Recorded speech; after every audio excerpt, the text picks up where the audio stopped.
But I just want to remind you that when Gideon was chosen, the angel of the Lord appeared to him while he was hiding from his enemy, the Midianites, and he was trying to take care of the wheat.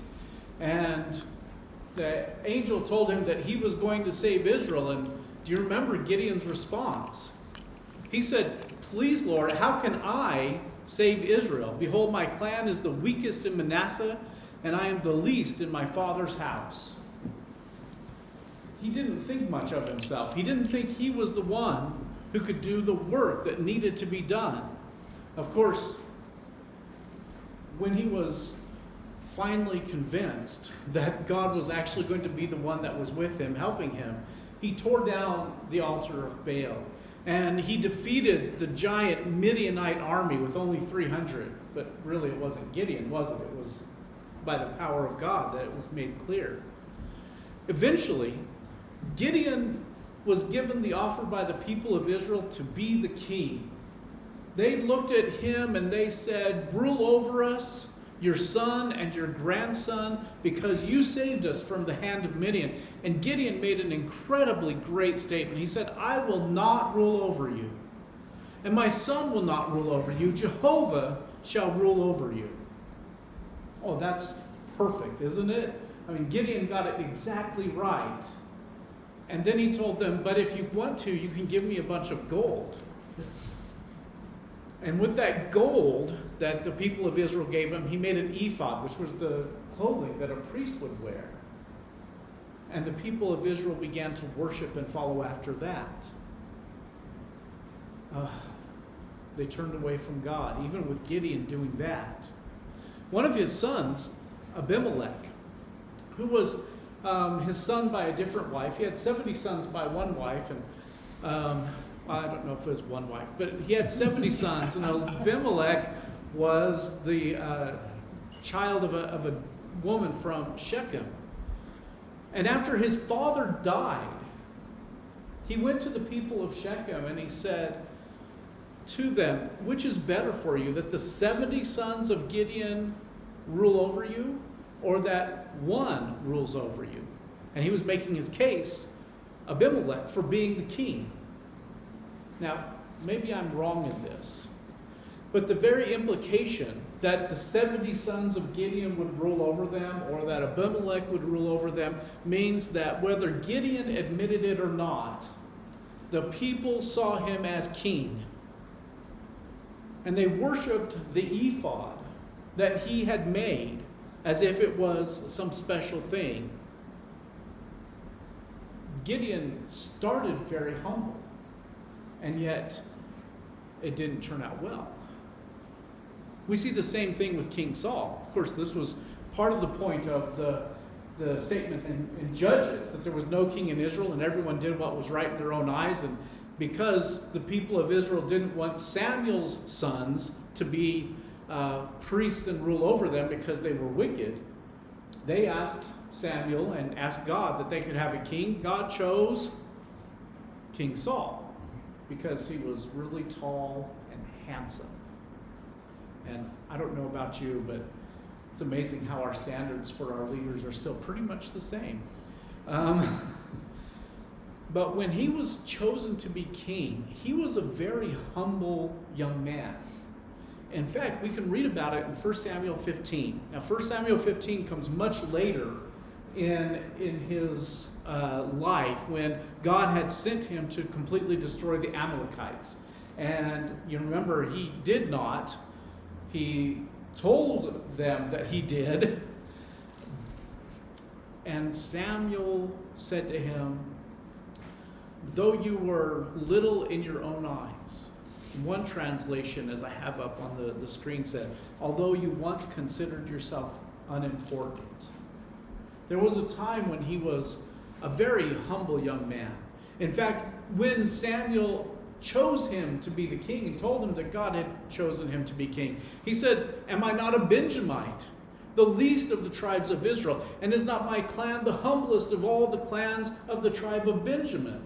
Sounds a lot like what Gideon said, doesn't it? Even though it was hundreds of years later. So humble. And in fact, when it was time for him to be brought and presented before the people, and Samuel was looking for him, where was Saul hiding? He's hiding behind the baggage somewhere. He was so humble. Samuel reminds him of that time after he disobeyed God and says, there was a time when you didn't consider yourself important, but God made you king. And part of God's intention in making Saul king was that he would restrain the people. You can go back and you can see that's what God's words were. He can restrain the people. But unfortunately, Saul neither restrained the people nor himself. He thought he had obeyed Jehovah when he had in fact disobeyed Jehovah, blamed it on the people and said, the people have done these things. What is it that changed in Saul? What is it that changed in Gideon? Just for a moment, let's think about Saul, since that's even more clear, that he goes from no one to king. Perhaps he never felt that he should be a king. Maybe that's why he listened to the voice of the people instead of restraining them. Or maybe, at least in part, as time went by, he thought about himself as the king. I'm the king. There's a hint of pride there, and it's good to be king. I can do what I want. And man, did he do what he wanted. What changed in him? We've been studying from Romans 12 for weeks now, getting ready for the real point of these lessons. We've been studying from Romans 12 about how God wants us to be not conformed to the world, but be transformed by the renewing of our minds. So we're finally at the point of the lesson where we can read Paul's instruction that define our transformation, that tell us what we need to do so that we can be in the image of Christ, transformed to the image of Christ. So, without reading the verses first, let me ask you this question. Where does Paul begin? What's the very first thing that he's going to mention about what we need to change? Now, if I were writing this book, if I were writing this letter just on my own knowledge, what do you think we would talk about? Well, you've got to stop worshiping idols, right? Get rid of all the idols. You have to stop sinning. Get rid of all the sexual sins and improprieties, and stop lying, and stop cheating. Maybe we would begin with start doing good things. Learn to be kind and love people the way that you should. Worship God. Worship Him only. It's not where he starts. It's not at all where he starts. Romans 12 and in verse 3. What does he say? For by the grace given to me, I say to everyone among you, not to think of himself more highly than he ought to think, but to think sober judgment, which according to the measure of faith that God has assigned. Where does he start? How do I think about myself?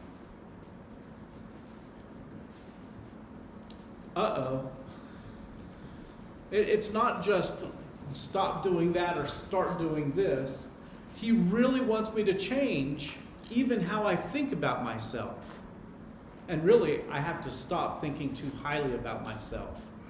What he's telling us is the greatest obstacle to us being transformed to the image of Jesus Christ is how I think of myself, and specifically that I think too highly of myself.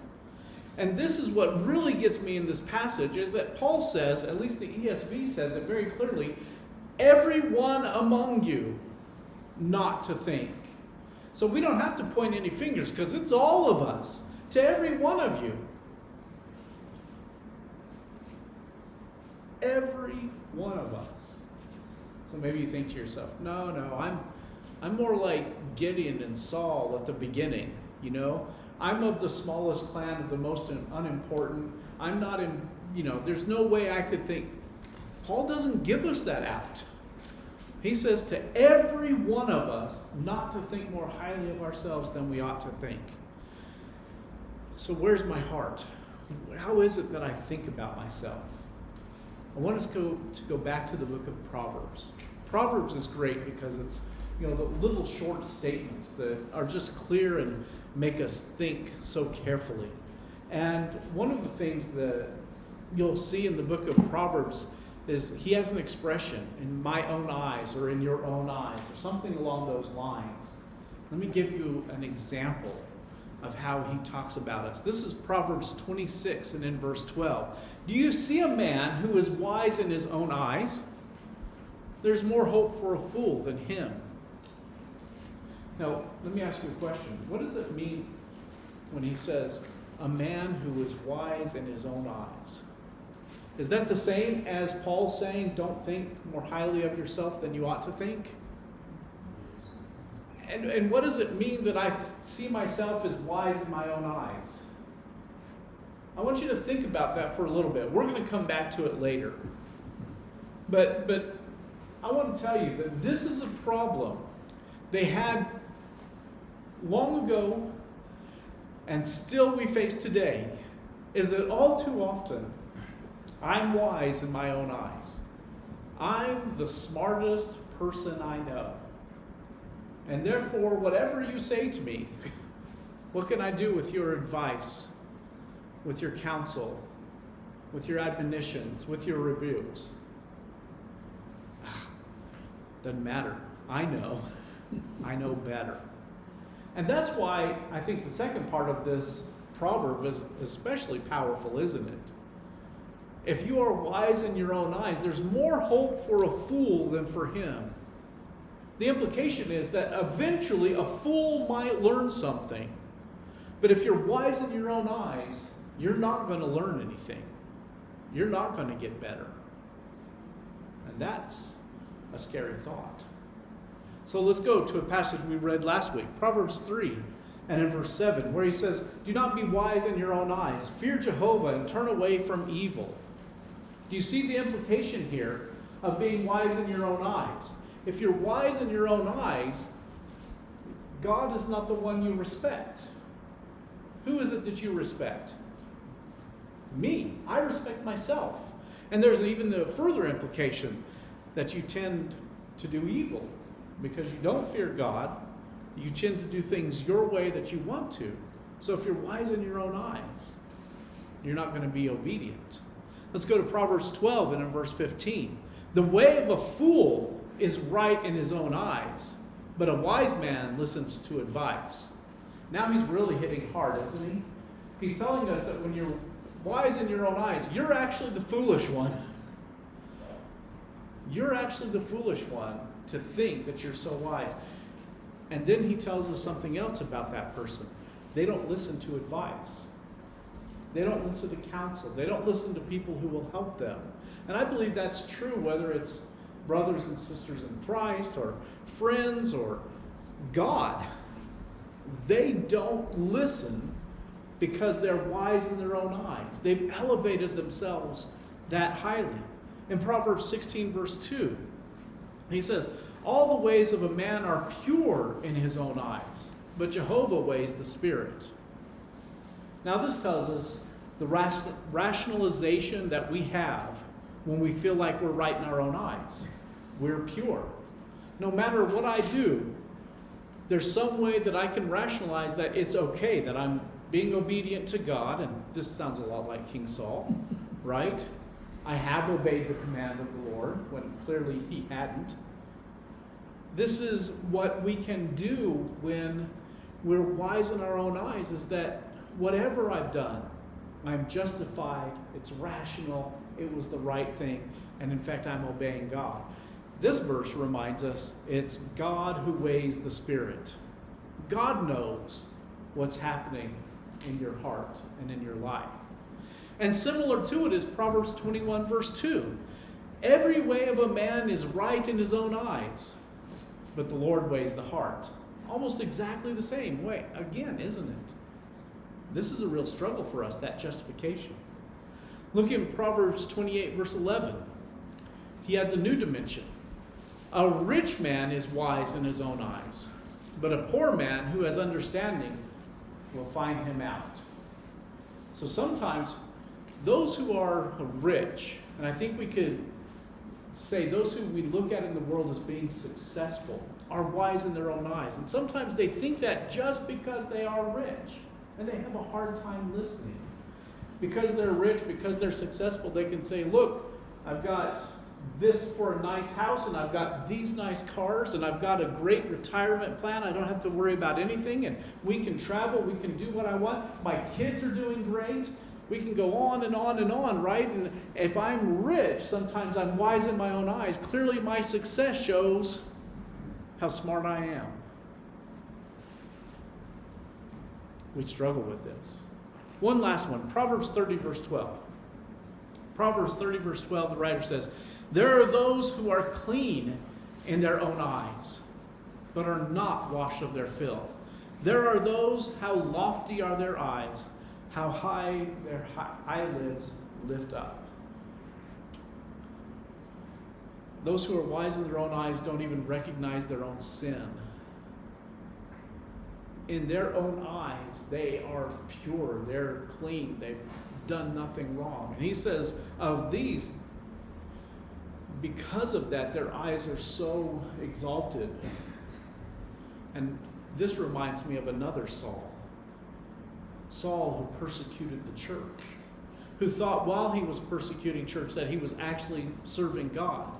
And he thought it was okay to drag them to the courts, to drag the disciples to jail, to kill them. He justified murder because he was clean in his own eyes. How dangerous this is. So let me ask you a question. I go back to that one I asked earlier. What does it mean to be wise in my own eyes? What does it mean when I think more highly of myself than I ought to think? So the first point I guess I want to make is, this is something I do. The passage says this is something we all do. This is a struggle for every one of us to think more highly of ourselves than I ought to think. So when I admitted that, I'm just telling you what Paul says all of us have this struggle with. Do you see yourself as intelligent?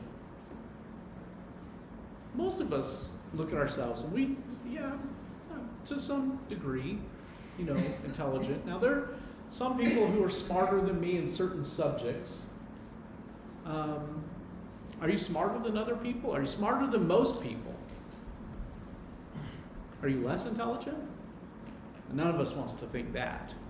At least we want to think we have something. Maybe it's because of your training. Now, if you wanted a bridge built, who would you ask to help you build that bridge? Everybody just thought of Ken, right? Would you ask me?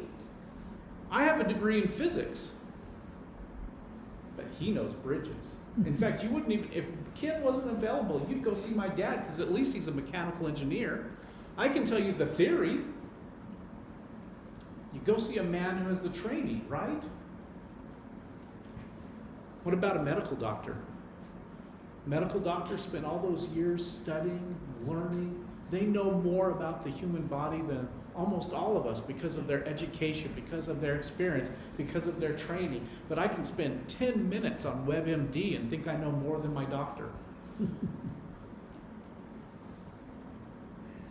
What about older people? Do older people know more than younger people? Yeah, in some cases they know more based on life experiences, right? Of course, when we younger people used to hear that, I want you to notice the category I put myself in. When I used to hear that, I always thought, oh, come on. Do they really know more? Do they have more experience? Often life teaches us lessons, whether we like it or not. So is it okay to know that I know things that other people don't know? Sure. But by doing that big, long dissertation, I want you to realize that that's not the point at issue in this passage, Romans 12. He's not talking about knowledge. It's not nearly about knowledge and intelligence and how good I am at programming a computer. It's about how I see myself when I compare myself with you and how I see myself before God. It's my all too often sense of superiority that I have over others. Based on however I see myself, there's that tendency that Paul is telling us that all of us have this. I'm better because. And there's if we're not careful, there's a little extension of that we can even say that about God. Now, we wouldn't say I'm better than God, but by our actions, we show that we think that we know better than God. Isn't that what King Saul did? He thought he knew better. Do I think more highly of myself than I ought to think? Paul says, every one of us. Now, what happens? What happens when I think of myself more highly than I ought to think? From the Proverbs, what warnings did we see? Well, I don't fear God because I'm wise in my own eyes, so I continue to do evil. I don't listen to advice from God or from man. I don't recognize my own sin. What do we see as we continue on in Romans, the 12th chapter? Let's read the next few verses, and Paul puts this in context for us. So I'm going to start in verse 3 again. Romans 12, verse 3. For by the grace given to me, I say to everyone among you, not to think of himself more highly than he ought to think, but to think with sober judgment, each according to the measure of faith that God has assigned. For as in one body we have many members, and the members do not have all the same functions, so we, though many, are one body in Christ, and individually members one of another. Having gifts that differ according to the grace given to us, let us use them.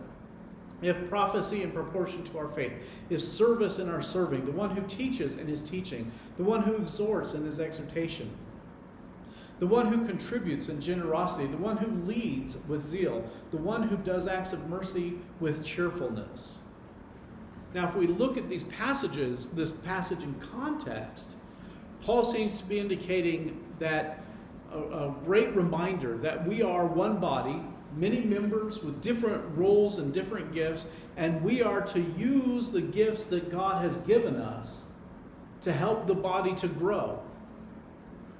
So I see that he's implying two dangers here. One danger of thinking more highly of myself than I ought to think is that I exalt myself above my brethren and think that I don't need them. The second is that because of that, I fail to use God's gift among my brethren. That God has given me a gift, and I'm giving it to use, but I don't use it because I'm better than you. And both of those ideas are rooted in arrogant selfishness. They are indicators of an immaturity of faith. Is that the mind of a transformed servant of God? That they would think so highly of themselves when given a gift by God that they don't have to use it for their brethren. A little bit earlier, David read for us 1 Corinthians 12, which is incredibly similar and a little bit longer than Paul's passage here. Romans 12, beginning in verse 12. And you remember the church in Corinth was divided over many issues, but in particular, he's addressing the use of their spiritual gifts in this passage. And he also makes the point that the body is one and that there are many members. And then he talks about how we think about each other.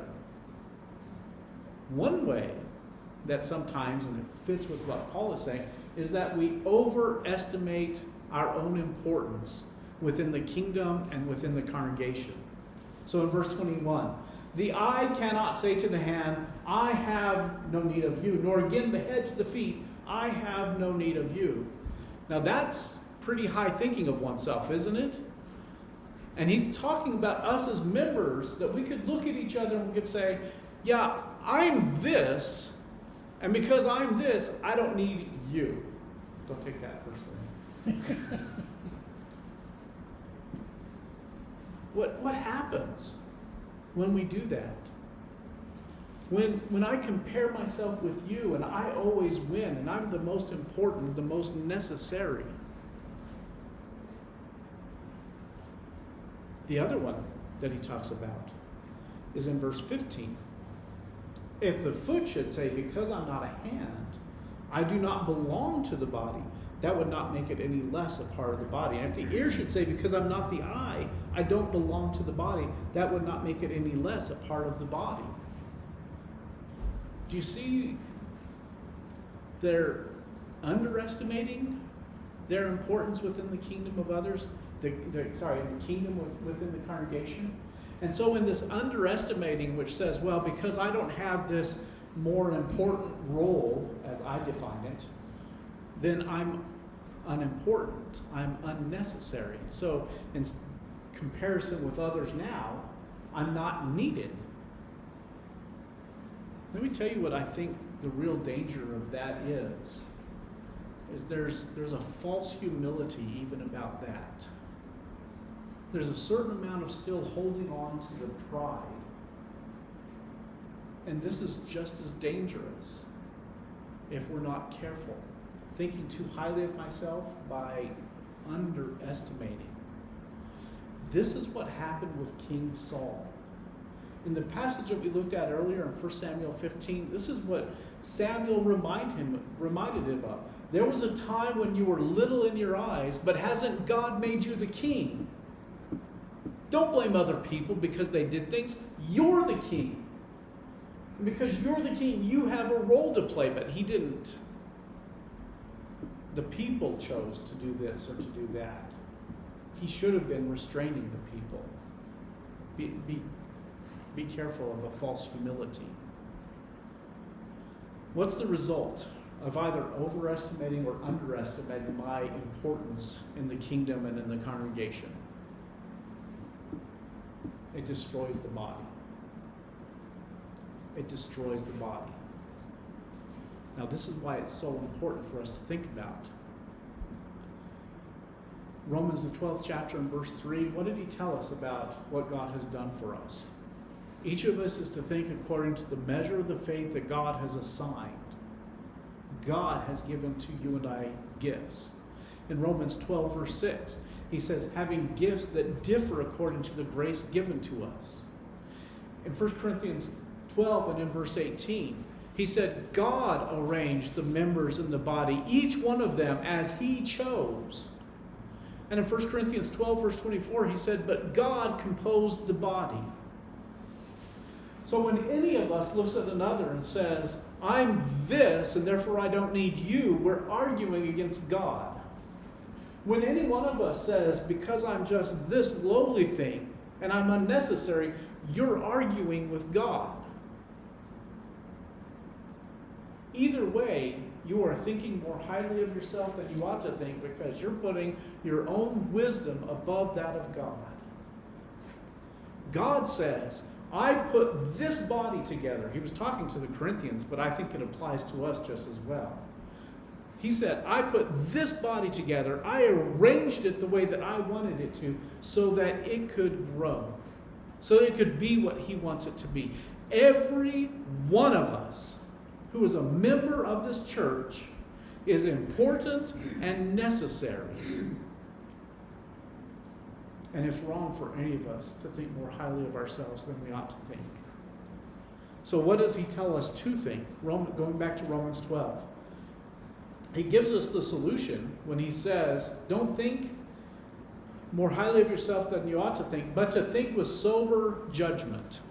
Think with sober judgment. Depends on your translation. This is apparently a little bit of a hard word for the Greek scholars. The New American Standard says sound judgment. Some of the older ones say just think soberly. Newer translation says sober discernment. But the lexicons all start in defining this word by saying it means someone who is in their right mind, who is sane. And the way that my mind works means if I'm thinking more highly of myself than I ought to think, that means I'm insane. I'm not in my right mind. And what God wants me to do is think sanely, to think clearly, to think with the right mind, with a clear mind, to see myself as God sees me. And that requires some of the other things that are involved in sober judgment, however you want to translate it. Self-discipline, self-control, a realistic view of myself in the eyes of God. So how does God want me to think of myself? With this clear judgment that says, verse 3, he says, each one of us has been given a measure of faith that God has assigned. I want you to notice again the emphasis on each one of us. That's why we need this body that God has put together, because each of us has been given a gift. So we all need this reminder. We all need this great reminder that God has assigned to each of us a faith. So I want to go backwards a little bit and think about that. We need to recognize that we are God's creation. Going back to the words of David in Psalm 139, you remember that? I will praise you, for I am fearfully and wonderfully made. Wonderful are your works. My soul knows it very well. Most of us have the first part of that memorized. I'm fearfully and wonderfully made. We tell our kids that. I'm fearfully and wonderfully made.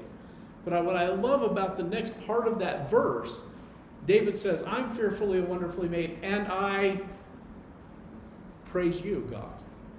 Wonderful are your works. To think soberly means we remember that God created us, and he created us wonderfully. That's an important part of thinking soberly. I need to recognize also God's body, that we're a part of God's body. In 1 Corinthians 12, verse 13, that David read earlier, it says that we were all baptized in one spirit into one body. And that means in our baptism, in our salvation, we've been brought into his kingdom, into a congregation, so that we can serve each other. So we've each been given this measure of faith in this body. And verse 6 tells us we have to recognize God's gracious gift that he has given to each one of us. The word that he used there for a portion means that it's divided or assigned, that it's given to each one. All of us have a gracious gift given to us by God. But it's not about me. I'm not talking about my own natural talent. I'm not talking about my knowledge of things that I think that I know things about. No, this is a gift given to me by God. Now, what is the most common question when we're studying a passage like this? What's the most common question that gets asked? What is my gift? What's disturbing to me is that sometimes it's mature Christians who ask that question. Not young kids or young Christians who've just been barely baptized. It's mature Christians. I don't know what my gift is. What gift did God give me? You've been serving God for how long? We're going to talk about that next week, Lord willing, what the gift is and why it's important to understand those things. The key is, in all of these things, what Paul is saying is, it's not about me at all. It's all about God. It's all about God's body, my brothers and sisters in Christ. And so I need to think clearly about who I am and the place that I have in this congregation. I must not be wise in my own eyes. I need to see all that God has done for me, and therefore I honor him and fear him, just like David did. It's understanding that God wants me to use the gifts that he has given me to help others to grow and to be better.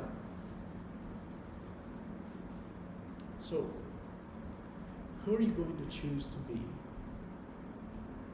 How are you going to choose to think about yourself? Are you going to be a disciple who thinks about your own self first? Are you going to be wise in your own eyes? Now remember, this is the struggle that even Jesus' disciples had repeatedly. Which one of us is going to be first in the kingdom? Which one of us is going to sit on Jesus' right hand? Which one of us is going to rule over all the rest of you? The disciples struggle with that. Don't tell me we don't. Are you going to be that kind of disciple? Or are you going to be a disciple who is poor in spirit, who serves God and serves your brethren zealously?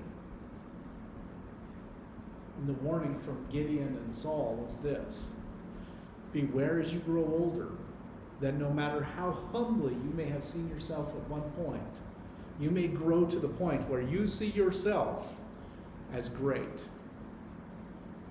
And they failed because they began to think more highly of themselves than they ought to think. Serving is always about serving.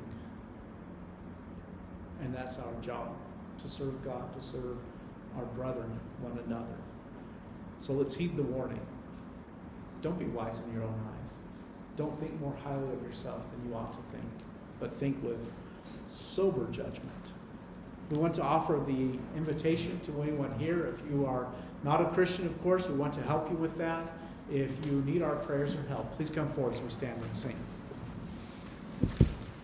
sing.